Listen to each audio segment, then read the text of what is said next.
Good. I actually love, believe in the power of vision. I'll share a little story and maybe it'll make sense.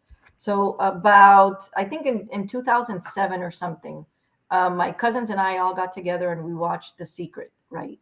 And they were talking about vision boards. We had a party and we all created our vision board. So I did my vision board, which had everything I had ever wanted to do.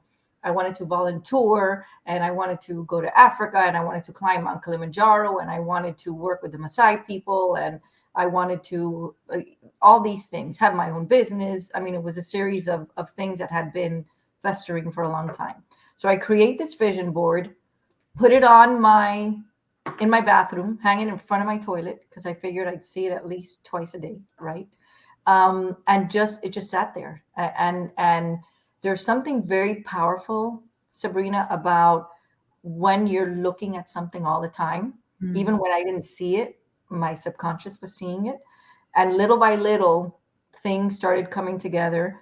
And I know God was working. Eventually, I opened my own company. I was entitled for 28 years before I jumped off a mountain to become a coach full time. And on the real estate side, and things just were happening. I was just working and moving and working and moving, not so much being intentional about the vision, but doing what I knew that I had to do. And then in 2014, 7 years later, at the time, someone had come over and talked to me about coaching. And I was like, people always call me a coach. And they're like, yeah, but you can get certified and actually become a coach. And I'm like, what are you talking about? So I start looking into it. 2 weeks later, I'm enrolled at the University of Miami, their professional coaching program. And while all of this was going on, I receive an invitation, right? And I say it's an invitation from God. My daughter's scrolling. She sees something on her Instagram and she says, Mom, look at this thing that they've got coming up. It's this organization. I had never heard of them. And they're doing a trip and you get to sponsor a Maasai child and you get to raise funds by climbing Mount Kilimanjaro, and you'll spend 3 weeks in Kenya and Tanzania. And Tanzania had never been on my list, but Kenya had since I was a little girl. So I'm looking at it, reading through the stuff, I'm signing up, and I go to my husband. I said, listen, I'm going to be gone for 3 weeks in September. This is January or something, right? I'm going to be gone for 3 weeks in September and I'm going to Africa and I'm going to climb Mount Kilimanjaro and you can't come with me because you have gout and I need $2,500 as a deposit, pull out of the family account. And he's looking at me like I had just lost my mind, right? And of course, I get an instant email saying you're on the waiting list. And I'm like, oh, crap, I just went all in and I may not even be going on this trip. But as fate and luck would have it, it did happen. And we had 9 months to prepare for this trip.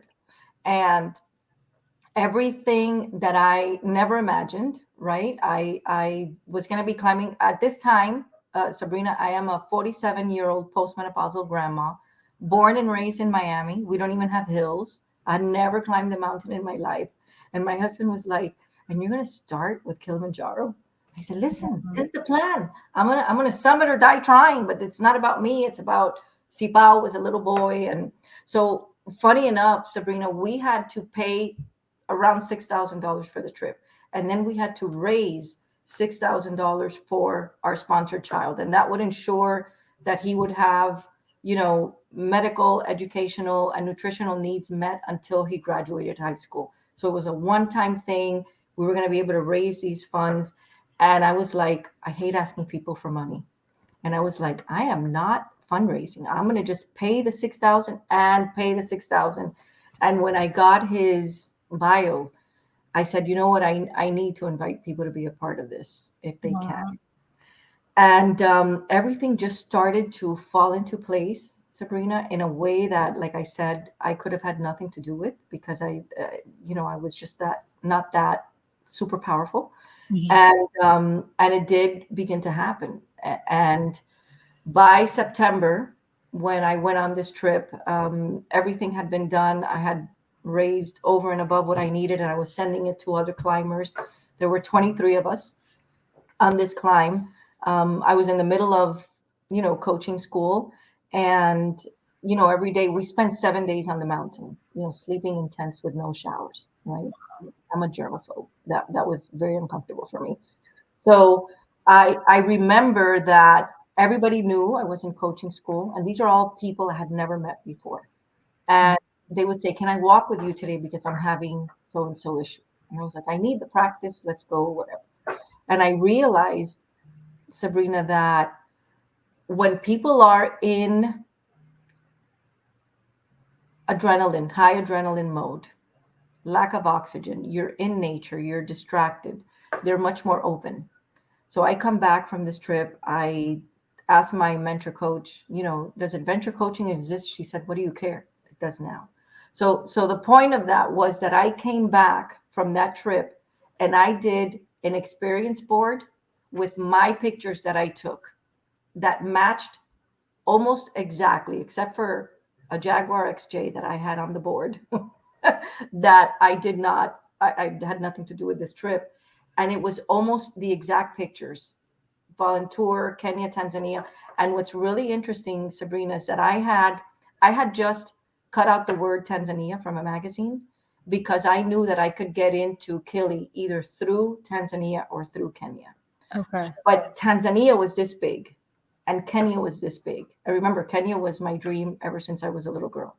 So of those 3 weeks, I spent 2 weeks in Tanzania and 1 week in Kenya. Fell in love with Tanzania. But I'm just very, very careful now with what I envision because that's what's going to happen. In fact, that Jag that I mentioned that I had there, I always wanted a blue Jag, but I couldn't find a picture of a blue Jag in a magazine. So I put a picture of a gold, silver, whatever.